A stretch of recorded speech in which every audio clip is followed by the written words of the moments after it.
Boa tarde a todos e todas, aos amigos aqui da Escola Rural, professor. FLI Paracatu, palestra Quando a literatura decide recontar a história do Brasil.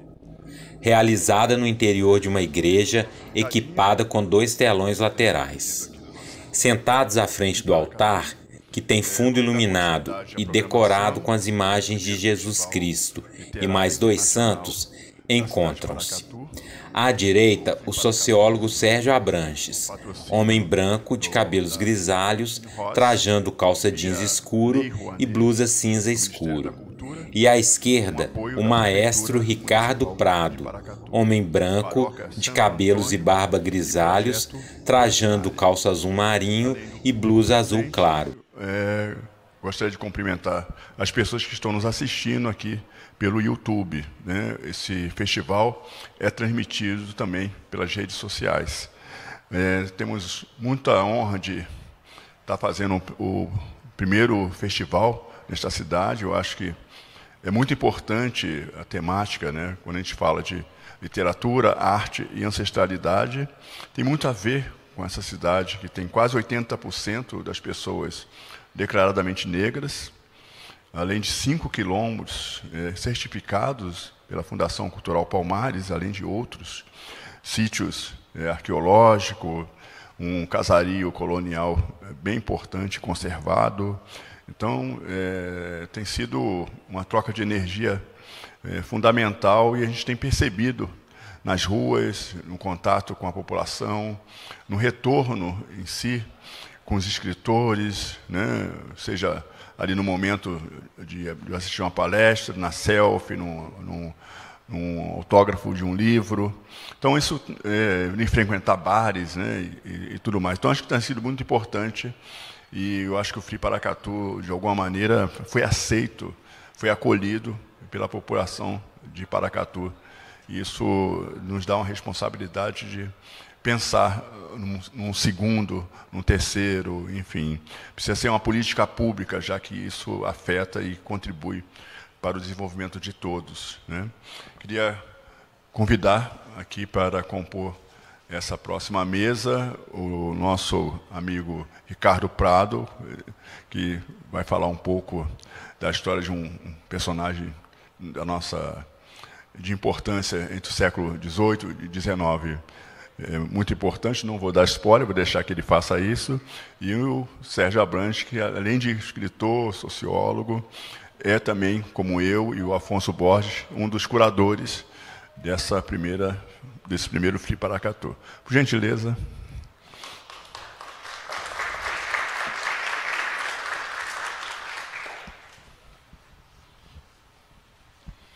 O FLI está sendo interpretado pelo intérprete de Libras, que é a Franci L. Martins, e por Daniel Costa. Então, o Daniel já está aqui. Muito obrigado. Obrigado. Você tem microfone aí? Obrigado, Sérgio. Boa tarde. Opa. Som. Boa tarde a todos.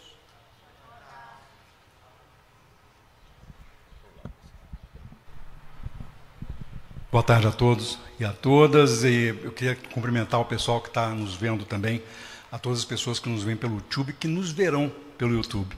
Essa é uma das virtudes do mundo digital, né? A gente poder prolongar a nossa audiência. E essa é uma mesa sobre quando a literatura se debruça sobre a história com H, e tem muito a ver com o que vocês acabaram de ouvir aqui. Sobretudo, esse romance que eu conheço de antes de ser publicado, que é um romance importantíssimo, que se debruça sobre a história brasileira. E, nesse momento, eu estou terminando também 2 trabalhos que são uma visão da história, uma ficcional e uma outra não ficcional, para tentar desenvolver essa noção de como é que a gente consegue mudar a geração. Como é que a gente consegue se livrar da mentalidade de casa grande e vocês vão ver que tem muita afinidade o que Ricardo vai falar com o que eu vou falar. Então, Maestro Ricardo Prado abandonou a regência para escrever. Então, vocês veem que só pode ser uma coisa muito boa, né? E, Ricardo, a gente vai conversar, né? Então, eu vou começar te provocando na seguinte... quando o seu livro é parte de um projeto, né? Um projeto que tem a ver com a história do Brasil, com os seus problemas e com a música, né? Então, não é também um abandono total da música, né? É uma mudança de chave. E eu queria que você explicasse um pouco esse nascimento da ideia dessa trilogia, cujo primeiro exemplar é esse. Bom, obrigado, Sérgio. Boa tarde a todos. Uma alegria estar aqui. Eu estava um pouco preocupado porque hoje eu ia ter uma espécie de estreia. Eu escrevo já há muitos anos, publico há muitos anos, e meus livros são sempre voltados para a educação, para as escolas. E eu estava preocupado que não viesse nenhuma escola, e eu estava preocupado em falar pela primeira vez exclusivamente como autor, como romancista, porque eu sempre falo como autor, mais conversando sobre música, turmas que estão fazendo educação musical, ou professores que estão trabalhando educação musical com seus alunos, e hoje para mim é uma estreia. Então eu fiquei muito confortável quando eu entrei, o professor Hamilton me recebeu, eu digo, estou salvo porque eu estou com a minha turma, quer dizer, eu estou com educadores e com estudantes e protegido pelo Sérgio, que é meu irmão. O Sérgio é padrinho desse livro, ele não é culpado pelo livro, todos os defeitos que o livro tem são responsabilidade minha, não estou transferindo para ele, mas aquilo que tiver de bom é apadrinhado por ele. Sérgio começou a ler o livro, está lá nos agradecimentos, essa história, quando o livro tinha algumas poucas páginas, né? Devia ter umas 100 páginas. E o pessoal colocou o livro assim de frente para vocês para disfarçar, porque o livro tem esse tamanho. O livro tem 840 páginas. E eu digo isso feliz, assim, não estou arrependido de ter cometido tantas páginas desse livro. Ele nasceu desse tamanho, ele não podia ter sido menor, eu não consegui cortar. E as pessoas que me ajudaram no processo de desenvolvimento desse livro, de publicação desse livro, também não conseguiam cortar. A gente pensou em dividir o livro em duas partes, que são quase matematicamente iguais, cada uma teria 400 páginas. Desistimos, tinha muita gente contra. Eu cheguei a pensar em dividir em 8 partes, tinha uma lógica matemática, editorial, literária ali, desisti também. Esse aqui, que acabou de sair do forno, é do Sérgio, que ele é padrinho dessa criança grande. Pessoal, esse livro, ele começa a nascer muitos anos atrás. Eu tinha lido um livro que me marcou profundamente, chamado Viva o Povo Brasileiro, de João Baldo Ribeiro. Uma obra monumental que hoje eu vi nos jornais que parece que vai ser transformada em musical, vai ter uma coisa com música do Chico Buarque de Holanda, coisas assim. E eu fiquei muito impressionado, assim, como é que o homem se dá a tarefa de falar sobre nós, daquela maneira, com aquela poesia, com aquela veracidade, com aquela coragem narrativa. E eu vi entrevistas dele em que ele dizia, esse livro eu escrevi pensando no meu pai, porque meu pai dizia que eu só escrevi, agora eu fiz um livro que para em pé sozinho. Eu também fiz um livro que a única comparação possível com Viva o Povo Brasileiro é que ele também fica em pé sozinho.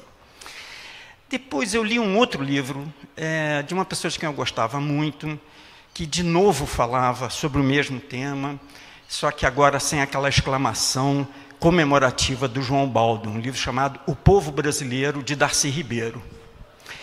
E eu tinha muita admiração pelo Darcy, eu tinha conhecido o Darcy, tinha participado de uma mesa de discussão com o Darcy sobre o projeto do Sambódromo no Rio. Eu era um jovem músico e tal, já tinha conhecido, ele me convidou para isso, e enfim. E aí, no prefácio do livro, o Darcy diz uma coisa que me incomodou, e eu não entendi imediatamente por que tinha me incomodado. Ele contava o longo percurso daquele livro, a vida inteira ele quis escrever aquele livro, e ele se colocava uma pergunta que era: por que o Brasil ainda não deu certo? Aquilo me revoltou, e eu não entendi imediatamente por que aquilo me revoltou. Acabei brigando com um amigo por causa dessa revolta incompreendida, que era o cineasta Paulo Thiago. E eu estava na casa do Paulo, e eu estava chateado, e o Paulo dizia: porra, você hoje está chato, o que está havendo? E aí eu comecei a conversar, eu acabei dizendo para ele desse negócio, desse incômodo. Ele disse assim: na minha casa você não vai falar mal do Darcy Ribeiro. Eu disse: então vamos descer para o botequim, porque eu preciso falar mal do Darcy. E ele disse: não, também não é assim, vamos ficar aqui mesmo, fala à vontade. E tempos depois eu entendi por que aquela afirmação do Darcy me incomodava. Ela me incomodava porque certamente há muito no Brasil que não deu certo. A gente tem um padrão de violência, de desigualdade, de falta de oportunidades, um montão de problemas. A gente pode passar 4 anos aqui dentro listando os problemas brasileiros, né? Então, eu não quero de maneira nenhuma dizer que o Brasil não tenha problemas. Mas o que me revoltou é que eu sentia que havia e que há um Brasil que deu certo. Um Brasil glorioso, triunfante, reconhecido, consagrado no mundo inteiro ao longo de toda a sua história. E é um Brasil pouco conhecido, que é o Brasil das suas artes e dos seus artistas. Esse Brasil deu certo. Esse Brasil deu certo. Por onde o Brasil andou e mostrou suas artes e seus artistas, o Brasil foi consagrado. E eu sentia falta que alguém falasse desse Brasil, que alguém contasse essa história, especialmente para vocês jovens, tá certo? Assim, há um Brasil dando certo, há um Brasil que deu certo e continua a dar certo, e tem tudo para continuar a dar certo, que é o Brasil dos seus artistas. Eu estou me estendendo muito, interrompo você. Bom, então eu um dia estava em casa, isso tem alguns anos, isso foi em 2016, tem 7 anos, um pouquinho. E eu estava em casa, meu filho, que já morava em São Paulo, agora eu também moro em São Paulo, eu sou do Rio de Janeiro, estava no Rio nessa ocasião, e meu filho me mandou uma mensagem dizendo assim: pai, você viu o edital, era um banco, daquele projeto de financiamento, não sei o quê, eles dão uma liberdade absoluta, financiam um projeto, você não tem um projeto para mandar? E eu não tinha uma coisa na cabeça, estava ocupado com vários projetos, e fui ao supermercado, saí caminhando pelo bairro, e aí no meio do caminho, atravessando um sinal, eu tive que me policiar, porque eu quase congelei no meio da rua, assim. Eu disse assim: eu preciso contar a história do José Maurício Nunes Garcia. É isso que eu quero fazer, é isso que eu quero contar. Se o banco patrocinar, vai ser uma alegria, porque essa história é importante e tem muito para dizer. Voltei para casa, no dia seguinte de manhã, tomei o café com a minha esposa e minha filha, falei isso para elas são uma espécie de conselho editorial doméstico, assim. Se elas reagem dizendo: pô, que legal, que bacana, eu vou em frente. Se elas dizem: ah, sei, eu abandono. Isso já aconteceu uma dúzia de vezes. Eu falei sobre o projeto para elas e elas reagiram assim, animadas. Eu digo: opa. Sentei e comecei a alinhavar lá o projeto, e eu... no dia seguinte, voltei para o café da manhã dizendo assim: não é bem isso que eu quero, não. Eu tenho um sujeito oculto nessa história, um sujeito por trás do Zé Maurício. Ele é o protagonista, não há dúvida, mas o sujeito é outro. Quem é? Eu disse assim: eu quero escrever uma outra história do Brasil. A minha mulher, ela baixou um pouco a cabeça, se serviu de café, e eu olhei e disse assim: caramba, isso parece que não vai dar certo, não é esse o projeto. Mas para mim foi ficando cada vez mais claro que o que eu queria mesmo escrever era a história daquele Brasil triunfante, aquele Brasil que deu certo, tendo como protagonista José Maurício Nunes Garcia. Que eu preciso dizer quem é, né? Eu só falei o nome dele e não disse quem ele é. Você sabe quem é? José Maurício Nunes Garcia? Alguém sabe? Não tem obrigação nenhuma de saber. Não tem obrigação, é só para a gente saber se alguém sabe de quem é que a gente está falando. Vocês veem como isso me anima, quer dizer, é uma história que ninguém conhece e que eu acho que precisa ser conhecida. O Sérgio me disse isso, João Guilherme Ripper, o compositor, maestro, meu amigo da vida inteira, leu também as 100 páginas que o Sérgio leu, disse assim, isso precisa ser contado. Zé Maurício nasceu em 1767. Ele era neto de 2 mulheres escravizadas com seus 2 senhores. Isso indica, num dos casos, certamente um estupro. A mãe de Vitória, sua mãe, certamente foi estuprada pelo seu senhor, aqui perto em Mariana, quer dizer, aqui em Minas, em Mariana. E seu pai tem uma história mais complexa, porque sua mãe, que era do que hoje é um subúrbio, quer dizer, que era escravizada numa fazenda, no que hoje é um subúrbio do Rio de Janeiro, sai dessa fazenda com o filho do seu senhor, que é deserdado, e vai morar com ele na Ilha do Governador. Ou seja, o que aconteceu aí é quase com certeza um caso de amor proibido entre o filho do senhor e uma escravizada. E eles dão no pé, vão se esconder na Ilha do Governador. O pai dá a ele lá uma meia dúzia de coisas e põe para correr, diz, vai embora daqui. Ele, desde muito menino, tinha apresentado um talento musical, uma inteligência completamente extravagante. E o pai e a mãe incentivam esse talento. O pai dele morre quando ele tem 9 anos, e ele, junto com a mãe, que era lavadeira, e uma tia que morava com eles, solteira, que morava com eles, ele assume as despesas da casa. Aos 9 anos de idade, Zé Maurício é professor de música oficial, né? Tocava mais de meia dúzia de instrumentos, compunha, regia, e ele é preparado por um professor chamado Salvador José, que era mineiro, de Vila Rica, e que, com a decadência das Minas, ele, como muitos outros músicos, sai de Vila Rica e vai tentar a sorte no Rio de Janeiro, se estabelece, triunfa no Rio de Janeiro e é professor de José Maurício. José Maurício, então, vai revelar um gênio musical absolutamente incomparável em qualquer lugar fora da Europa. Não há nenhum talento musical do Alasca à Patagônia comparável ao de José Maurício Nunes Garcia. Continuo? Sigo seguindo? Não, eu acho que essa é uma parte interessante, porque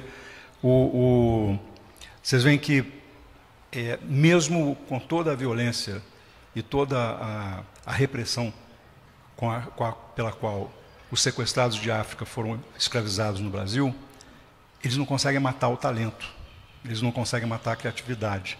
E isso vai se manifestar assim, de forma magistral no José Maurício Garcia. E por isso que eu acho que essa história realmente tem que ser contada. Eu fui por um caminho diferente, né? Eu precisava de investigar como é que um garoto ou uma garota brancos no Brasil hoje replicam o comportamento de discriminação, o comportamento racista, e aceitam as regras da sociedade patriarcal machista. E eu fiquei com uma dúvida danada. Eu disse assim, mas vem cá, esse pessoal todo, se eu quero puxar a história, é um pouco como a do Zé Maurício, eu tenho que ir lá na raiz. Eu tenho que começar na colônia. Eu tenho que começar olhando a relação da Casa Grande com a senzala e como é que isso criou uma mentalidade. Porque a mentalidade perdura depois que o fato concreto, histórico, desaparece. Acaba acaba aquele tipo de escravização acaba. A Casa Grande hoje é apenas um lugar onde você vai visitar nas fazendas históricas para ver como é que era diferente a vida dos ricos senhores para aqueles que ficavam na senzala. Ele disse, mas eu preciso de entrevistar essas pessoas. Eu não tenho essas pessoas para entrevistar. Então eu preciso de gente que tenha escrito, naquela época, dos dois lados, né? E eu preciso de um depoimento sobre a Casa Grande. Eu quero alguém íntimo da Casa Grande que revele como é que me mostre a semente dessa mentalidade que depois se cristalizou na cultura coletiva brasileira e transformou isso num comportamento praticamente automatizado. Nós nos comportamos como machistas e racistas sem que ninguém tenha nos ensinado a isso. Nós não aprendemos isso na escola. Ninguém nos ensinou isso. Isso se internaliza de uma forma e se propaga. E eu acho que só a literatura permite essa, né, os escritores contemporâneos daquele momento que podem dar o que eles escreveram, um testemunho daquilo que eles viviam e daquilo que eles acreditavam, né? E esse é o Brasil que deu certo erradamente. É o Brasil que mantém essa mentalidade até hoje. E aí, às vezes, como é que a gente consegue se libertar dessa mentalidade? Uma das formas muito importantes é ter a imagem que o Portinari coloca ali em confronto com a matriz. E por que eu falo isso? Porque se a gente olhar a estrutura da Casa Grande, a verdadeira Casa Grande, ela tinha os senhores, as mulheres que obedeciam aos senhores de escravo, os escravizados, o delegado de polícia, o padre, o médico, todos eram subordinados àquela ordem social nucleada na Casa Grande, né? E romper com isso significa você ter uma visão crítica disso e entender de onde nascem talentos que são postos no esquecimento. Daí a importância da história que o Ricardo conta, porque exatamente o Zé Maurício ele é um testemunho do que pode um jovem saído de uma violência da escravização e que se transforma num dos maiores músicos do mundo, não é só do Brasil. Não, do mundo. E tem uma coisa, Sérgio, que eu queria acrescentar a isso, que é o seguinte, na medida em que eu fui escrevendo o livro, eu vi que eu não podia tirar o Zé Maurício do contexto dele, né? Quer dizer, ele estava num contexto de violência, ele viveu o Brasil da escravidão, isso para ele não foi um relato, não como hoje é para nós uma memória, alguma coisa que a gente precisa compreender, para ele foi uma experiência de vida, ele estava lá, ele atravessava a rua dele, a Rua da Vala, né, no centro do Rio de Janeiro, e ele assistia, ele convivia com os escravizados, com as punições aos escravizados, com a chegada dos navios trazendo os escravizados de África. Ele vivia isso. Ninguém contava para ele, como hoje contam para nós, não é? Ele vivia isso. E, apesar disso, ele conseguiu não apenas sobreviver a isso, mas se destacar daquela realidade e conseguir produzir. A outra coisa que eu encontrei imediatamente é que, nesse contexto, há uma geração de artistas. E quando eu digo os primeiros, quer dizer, por que eu dei o nome de Os Primeiros, né, esse título ao livro, é porque eles foram o que eu acho que os primeiros artistas brasileiros. Há algumas exceções anteriores, mas a primeira geração representativa da arte brasileira, das artes brasileiras, foi essa. E essa geração de gênios em todas as artes, à exceção do cinema, porque não existia, tá certo? Todos, 90% deles, há algumas poucas exceções, eram homens e mulheres negros. Por isso é que eu digo que essa é a saga dos artistas que inventaram o Brasil. Essa geração inventou o Brasil. O Brasil era um território colonizado, tinha que produzir para a sua matriz. Quem é que transforma isso em um país? em um lugar que não é só violência, erro, exploração. É essa geração de artistas que começa a pensar o Brasil e a propor um Brasil, a partir dos seus gênios. Então, está lá no livro José Maurício Nunes Garcia, mas está lá o Silva Alvarenga. Quem é o Silva Alvarenga? É um filho aqui de Mariana, filho de um músico, que desce para o Rio de Janeiro, vai estudar em Coimbra, se torna advogado e um dos maiores poetas parnasianos da sua época, publicado em Portugal. Um dos prediletos do Marquês de Pombal, que era um homem que mandava e desmandava no Império Português. Tá certo? Publica um livro chamado Glaura, os poemas eróticos. Poema erótico, naquela época, significa poemas de amor. Né? E o livro dele é um sucesso. Tá certo? O Aleijadinho aqui era um homem negro. É um gênio que não deve nada a ninguém no mundo em sua geração. É uma geração inteira. Lapinha, vocês já ouviram falar de uma mulher chamada Lapinha, Maria Joaquina a Silva Lapa? Não? Vou contar um pouquinho dela. Aliás, essas coisas me arrepiam um pouco. Eu, outro dia, estava vendo um programa de televisão, um documentário interessante sobre a história das companhias de teatro no Brasil. Entrou lá um professor de teatro, pesquisador, e disse o seguinte: o teatro no Brasil nasce com a chegada da família real, porque Dom João trouxe ao Brasil vários atores e atrizes portugueses, alguns...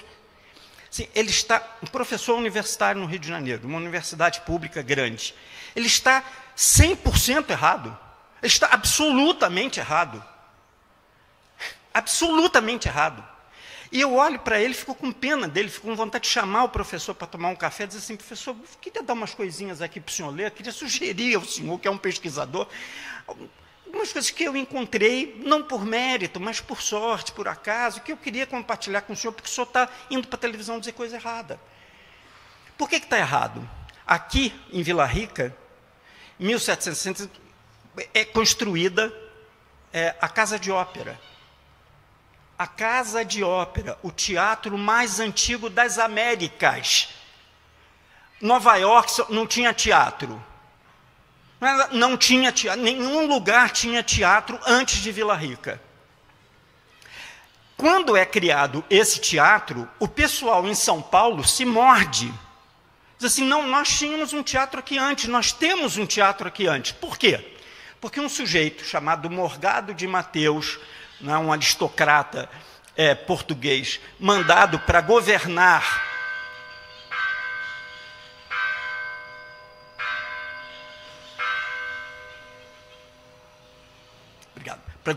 a província de São Paulo. Quando ele chega a São Paulo, tem ali o que hoje é o pátio do colégio, né, que era o prédio do governo de São Paulo. Ele entra nesse prédio e diz assim: essa sala aqui vai ser a Casa de Ópera de São Paulo. Casa de Ópera de São Paulo. Ele lá cria uma companhia de ópera. Ópera não é essa ópera que hoje vocês conhecem aí, que tem aquele pessoal que canta, não, era outra coisa. Qualquer forma de teatro era chamado de ópera. O Morgado de Mateus cria esse teatrinho e lá dentro ele cria um coro e uma orquestra. O coro e a orquestra da Casa de Ópera de São Paulo é formada por indígenas brasileiros, né, e hoje a gente sabe que tem tribos que não eram exclusivamente brasileiras, os guaranis estavam por todo o território ali, né, de Paraguai, Bolívia, aquela região toda do sul do Brasil, mas eram índios, negros, né, a gente negra de São Paulo, e brancos. Eis que chega em São Paulo como primeiro bispo, mandado pelo Marquês de Pombal e pelo rei, um sujeito chamado Frei Manuel da Ressurreição, para ser o primeiro bispo de São Paulo.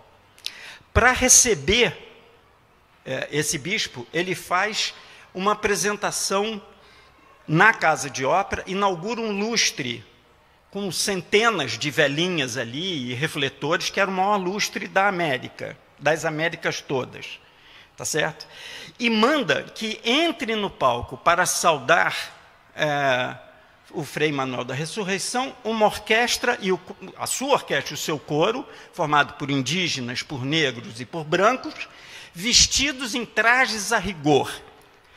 O que significa essa ordem dele? Que eles deviam entrar no palco vestidos a caráter, cada um segundo a sua cultura, a sua origem. Então, os índios entram tocando instrumentos de orquestras europeias e também instrumentos indígenas, vestidos cada um segundo as vestes rituais das suas etnias. Os negros entram vestidos segundo cada uma das suas etnias em África. A gente fala muito em África, né? Parece que a África é um país, não, a África é um continente cheio de povos, etnias, línguas, tradições, tá certo? E os brancos vestidos, como a gente sabe que os brancos se vestiam, com aqueles fraques, aquelas coisas, na época com tribicos, com coisas coloridas e tal. E eles entram cantando e tocando. Tem lá no coro um menino de 9 anos que era conhecido como Operário Bonifácio. Operário porque cantava na ópera. E quem é esse Bonifácio? É o José Bonifácio de Andrade Silva. Quando, anos depois, ele volta ao Brasil, um herói de guerra em Portugal, professor da Universidade de Coimbra, um dos 10 maiores cientistas do mundo, olha o Brasil que era, tá certo? E se torna primeiro governador de São Paulo e depois influente ministro de Dom João e depois de Dom Pedro. Ele quer influenciar Dom Pedro, lá na independência, a acabar com a escravidão no Brasil, e ele quer que que o Brasil pare de tratar as populações dos povos originários como tratava. Por quê? Porque ele tinha tido, lá naquela formação artística dele, na infância, ele tinha tomado uma consciência do que eram os povos indígenas e os escravizados negros trazidos de África, que ninguém mais tinha. Ou seja, chegando na Lapinha, eu tinha pulado a Lapinha, né? A Lapinha era uma mulher deslumbrantemente linda, uma cantora extravagante, uma atriz sensacional, que fazia um grande sucesso no Rio de Janeiro, que era, no meu entendimento, o grande amor de Silva Alvarenga. Eloise Starling não concorda muito com isso, porque acha que ele tinha uma outra paixão, mas eu tenho um documento que prova que ela foi quem doou a biblioteca dele à Biblioteca Nacional depois da morte de Silva Alvarenga. Isso, para mim, é suficiente de que os dois formavam um casal. E aí, ela vai fazer sucesso em Portugal e na Europa. Ela foi a última paixão de Boccaccio, o grande poeta português, né? Mas, ao que tudo indica, ela voltou correndo para salvar Silva Alvarenga, que estava preso por causa da Inconfidência Carioca. A gente não conhece a Inconfidência Carioca, a gente conhece a Inconfidência Mineira. Houve várias Inconfidências no Brasil, uma delas no Rio de Janeiro, onde Silva Alvarenga era um dos líderes, né? Ou seja, havia uma geração de artistas que inventou o Brasil, tá certo? Foram eles que criaram o Brasil, foram eles que primeiro afirmaram a existência de um Brasil que não era apenas fonte de exploração colonial. Tá certo? Eu acho que essa questão é uma questão importante, porque ela me interessa por um caminho seguinte. Primeiro, as conjurações, tanto a mineira quanto a carioca, tinham poetas, né, envolvidos no processo de mobilização das pessoas para lutar contra o colonizador, né? Mas existia uma outra coisa que era muito importante, que era o seguinte, que era trazer para a participação o povo que era recusado e que era invisível aos olhos dos que dominavam o país. Então, esse é um processo pelo qual há sucessivas tentativas no Brasil de criação de um povo independente da vontade dos senhores, dos colonizadores e depois dos dominantes, dos governantes, que insistiam em definir o povo de uma forma restrita para manter sempre controle sobre a base de apoio na sociedade.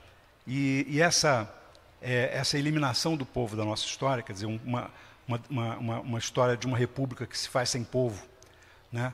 Uma democracia que se constrói sem povo, e que quando você diz, não, mas vamos introduzir o povo nessa equação democrática, aí eles, não, tem limite para isso, tem limite para isso, né?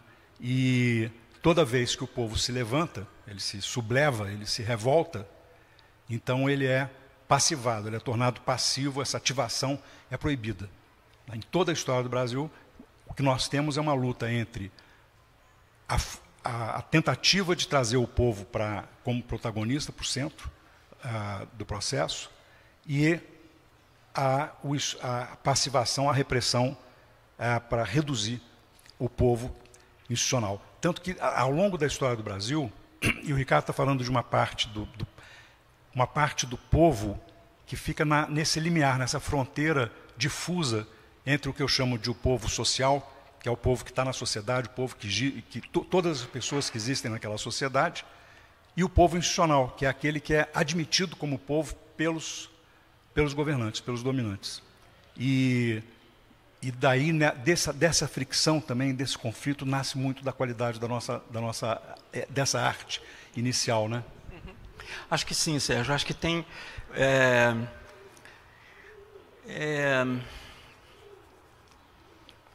tem uma coisa que tem tomado muito conta de mim, assim, eu tenho sido tomado por um sentimento, por uma ideia, de que há um Brasil que é esse dos artistas, das artes, e que há um Brasil que, e não só o Brasil, né, a América abaixo do México, né, essas Américas aqui, que inclui Caribe, América que a gente chama de Central, América do Sul,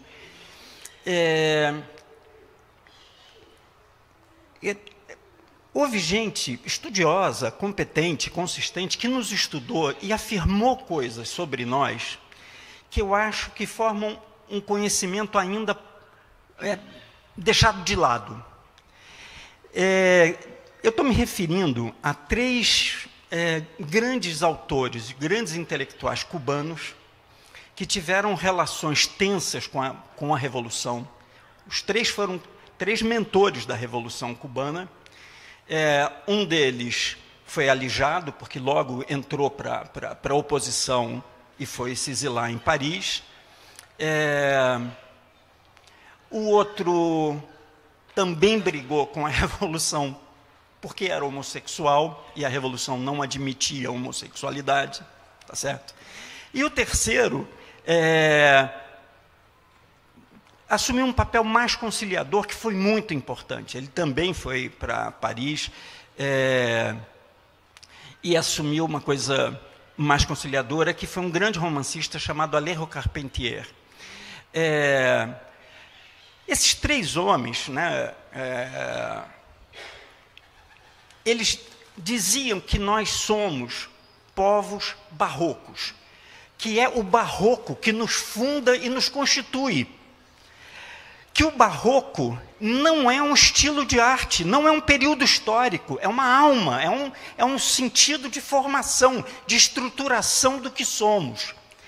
Eles foram compreendidos e dialogaram com um grande intelectual daqui de Minas, que eu acho que nunca chegou aonde deveria chegar, né? Que nunca teve o reconhecimento que merece ter, né? Que foi Afonso Ávila. Afonso falava sobre o Brasil como um Brasil barroco. O que significa esse Brasil barroco? Posso tentar sintetizar?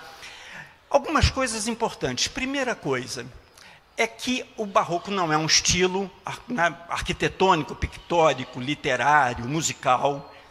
Ele é uma alma.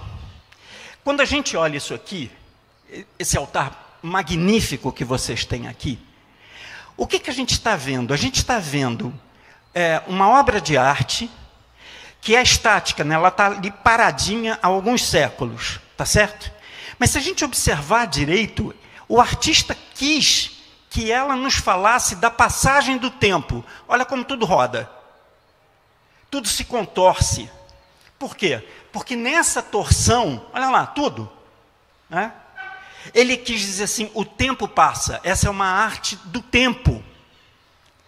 Que uma arte plástica está lá, plastificada, entre muitas aspas.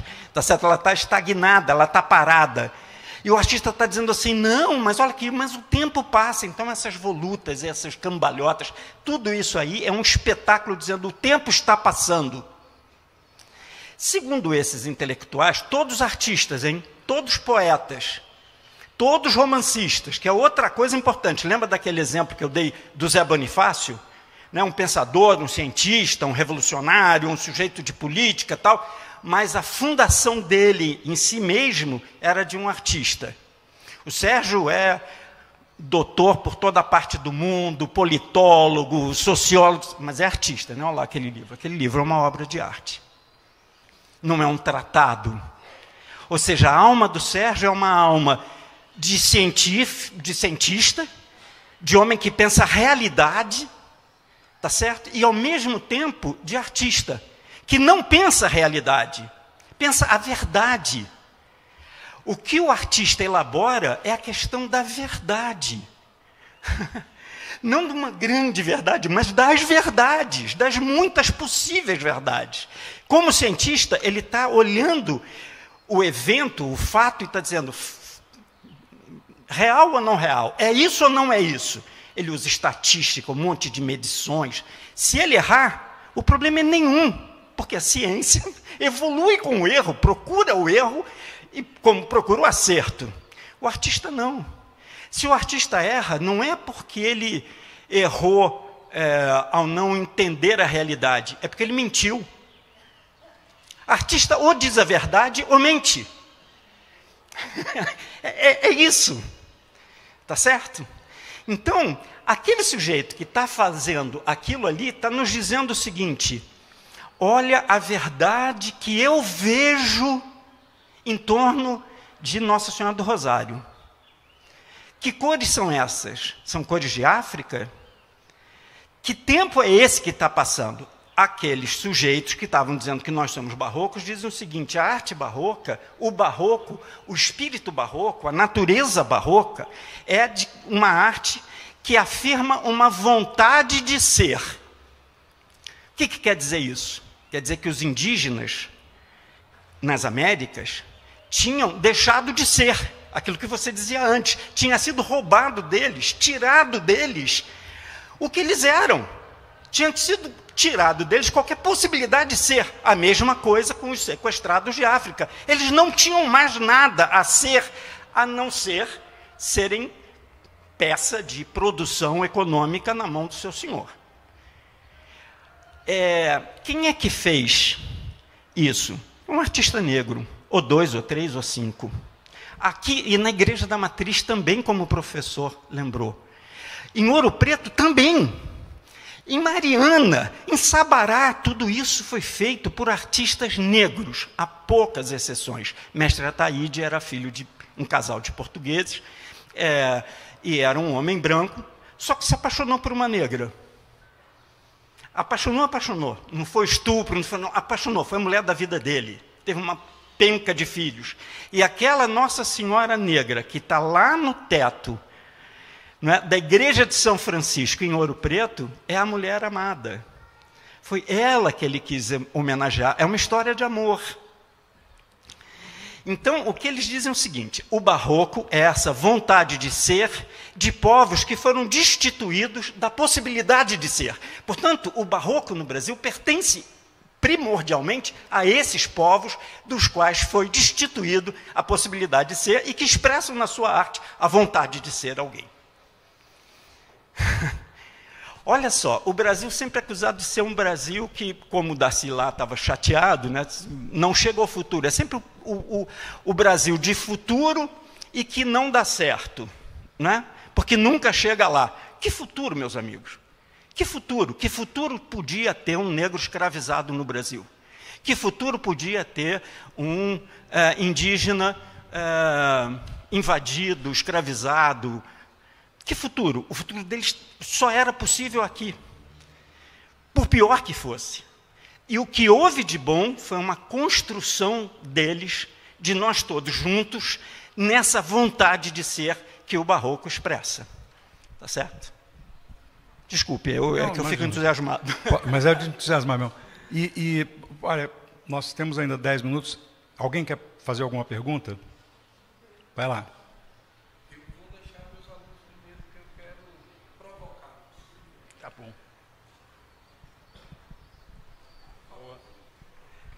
Sempre quem pede a palavra primeiro é uma menina, já reparou? Sempre uma menina. É. Boa tarde, meu nome é Ana Luísa, eu sou de João Pinheiro, e a minha pergunta é sobre o que você falou do Brasil das Artes. Hoje em dia, a gente está muito preso no passado. Quando a gente vai falar de arte, a gente fala muito do passado. Eu quase não vejo, assim, por exemplo, eu estudo arte na minha escola, mas a gente não tem o costume de falar de algo atual, obras recentes. Hoje, eu tive o primeiro contato com uma artista brasileira, que foi a Marina Campos? Janaína Campos.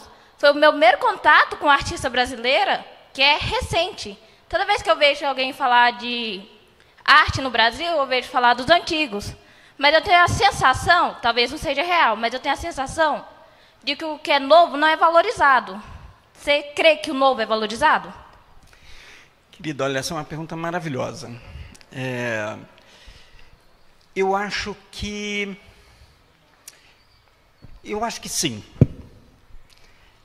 Eu acho que, por exemplo, na literatura, muito recentemente, né, de alguns anos para cá, a gente está vivendo uma explosão de criação literária de autores contemporâneos, de autores, autoras, aliás, mais autoras do que autores, que estão produzindo literatura hoje, tá certo? Uma porção de exemplos, muitos deles, aliás, estão aqui em Paracatu, ou estão chegando, tá certo? Pena a gente não ter, por exemplo, Carla Madeira, que é uma grande autora, produzindo, viva, contemporaníssima, mineira de Belo Horizonte, e que tomara que numa próxima edição ela esteja aqui. Né? Maria José Silveira, amiga do Sérgio, né? Produzindo livros incríveis toda hora, um atrás do outro. Eu acho que na música, por exemplo, a gente está vivendo um momento muito promissor. Tem muita coisa boa acontecendo em música, né, de todo tipo. Né?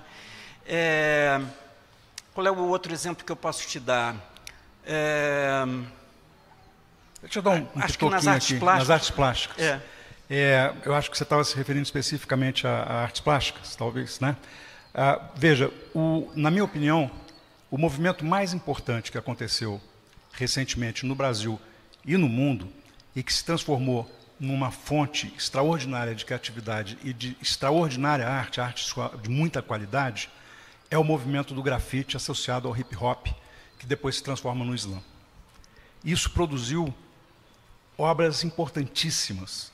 E a razão pela qual a gente acha que não é valorizado é porque essa é uma arte que nasce fora dos padrões da sociedade dominante. Ela nasce contra essa sociedade.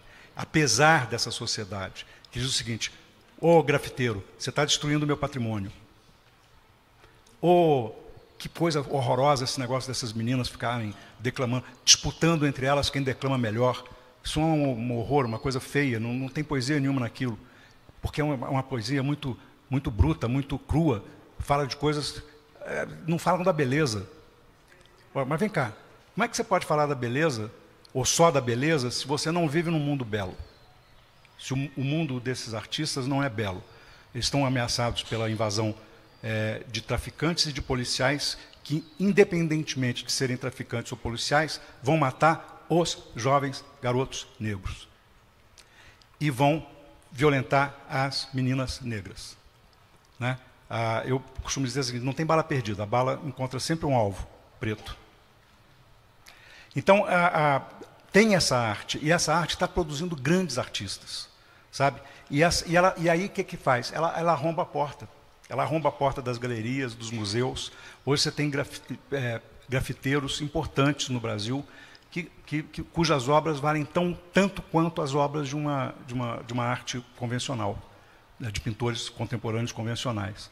Exatamente porque eles se impõem, a qualidade se impõe independentemente de por quem ela seja feita. E ela feita com verdade e falando dos seus sentimentos reais, falando da sua realidade, é isso que o Ricardo estava falando, sem mentir, né? Olha, o meu mundo não é tão legal assim, mas eu quero expressar o meu mundo de uma forma muito estética, de uma forma muito bonita. As minhas palavras podem ser duras, mas o que eu falo é uma arte. Então, é isso que você está se sentindo meio sem a valorização, mas isso está entrando com força, ou com força, na apreciação do resto da sociedade, porque se impõe pela qualidade, pela excelência do trabalho e pela sinceridade. Eu acho que o importante é que vocês tenham acesso a tudo em termos de arte. Em arte existe uma categoria chamada repertório.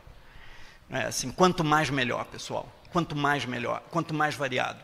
A música que a gente usa para dormir não é a mesma que a gente usa para namorar, que não é a mesma que a gente usa para dançar, que não é a mesma que a gente usa para rezar, que não é a mesma que a gente usa para qualquer outra coisa que faça parte do dia. Da mesma forma, de cada um de nós, da mesma forma que você, ao longo do seu dia, troca de roupa, ao longo do dia você troca de música. É simples assim.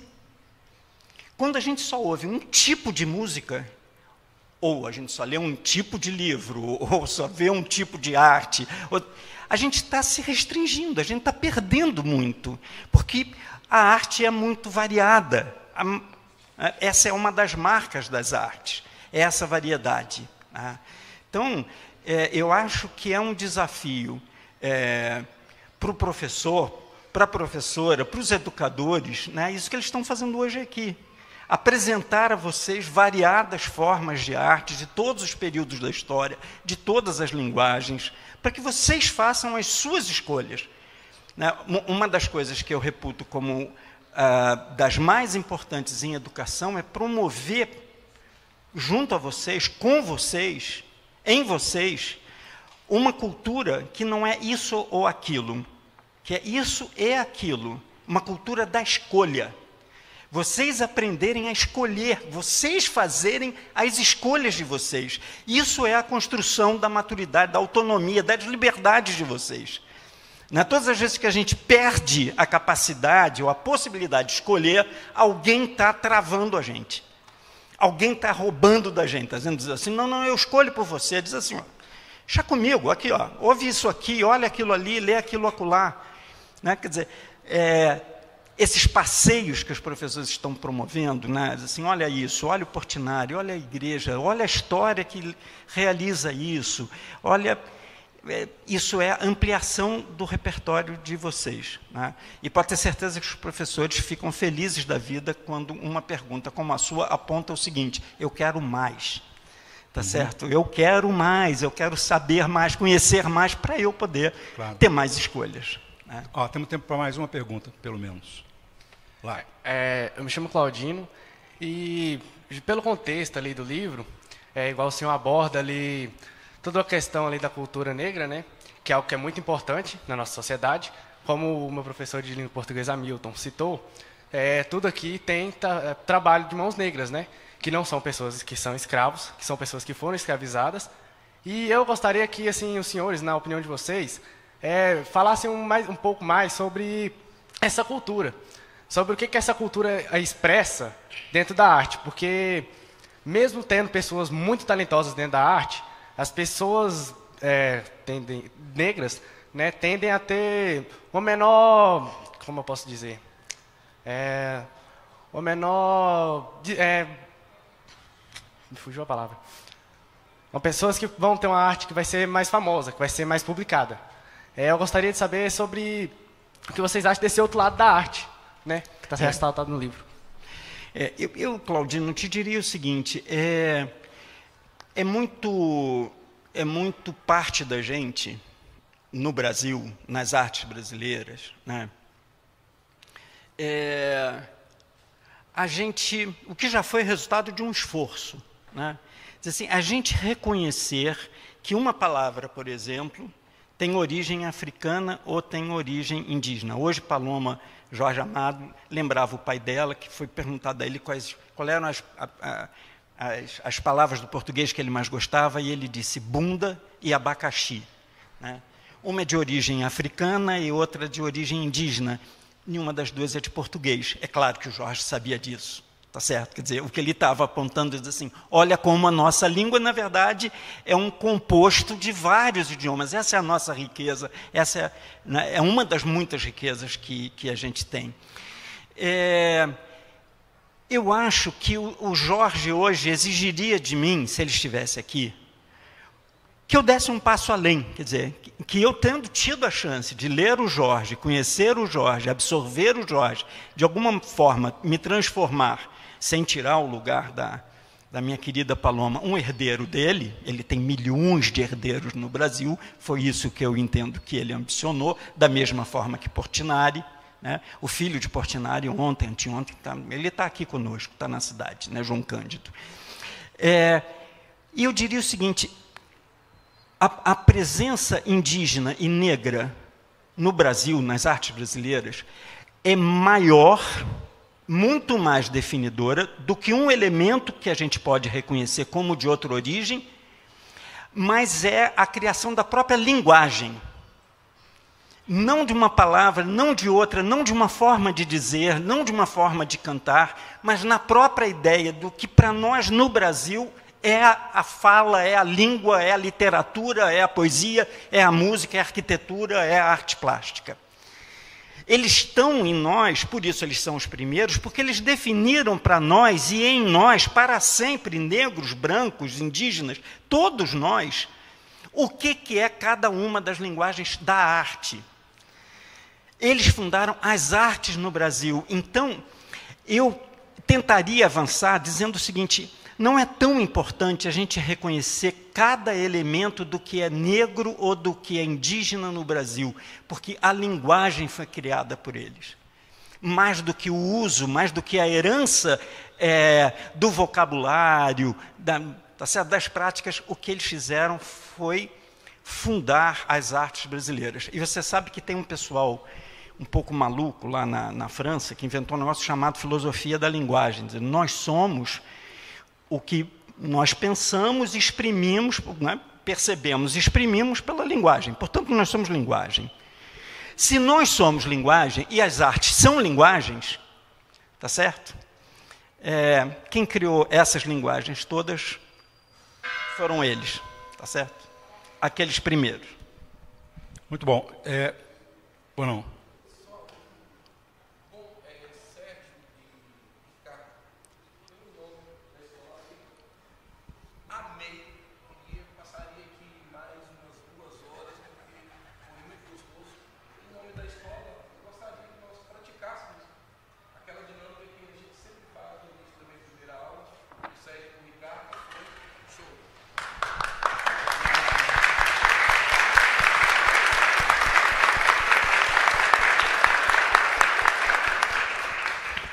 Olha, nós é que agradecemos vocês estarem aqui. Eu queria fazer nós uma plateia mais importante, uma audiência mais importante do que todas as outras, né? Eu queria só um minutinho, Sérgio. Esse livro passou no ano retrasado por uma adaptação feita brilhantemente por uma escritora de São Paulo, minha irmã querida, chamada Cibele Pedral. Esse livro foi adotado no PNLD. É uma versão juvenil daquele grandão. Esse foi um livro pensado pela Cibele para vocês, para os alunos de ensino médio. Eu, infelizmente, não tenho um livro para dar para cada um de vocês. Queria dar esse para o professor Hamilton e depois ele vai emprestando para vocês. Tá certo? É a história do Maurício, o gênio negro. E depois, quem tiver interesse, pede a ele. Tá certo? Eu vou ter que alfinetar, porque eu sou desse, vocês me conhecem que eu sou desse.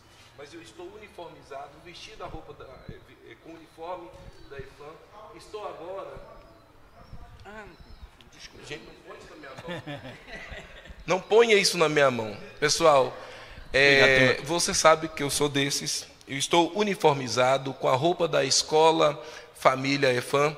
E isso aqui é um tesouro. E um tesouro não pode ir para o meu arquivo pessoal. Tem que ir, de fato, para a biblioteca da escola. Muito obrigado. Obrigado, professor. Já que vai para a biblioteca da escola, eu vou te mandar mais 10 exemplares para todo mundo ter livro, para não precisar ficar brigando pelo livro. Gente, muito obrigado, viu? Foi um prazer conversar com vocês, prazer conversar com o Ricardo. E eu espero que daqui saiam vários pensadores, artistas. Sonhar é importante, possível, mas realizar o sonho é fundamental. Nunca percam essa possibilidade. Nunca deixem de acreditar que vocês são capazes.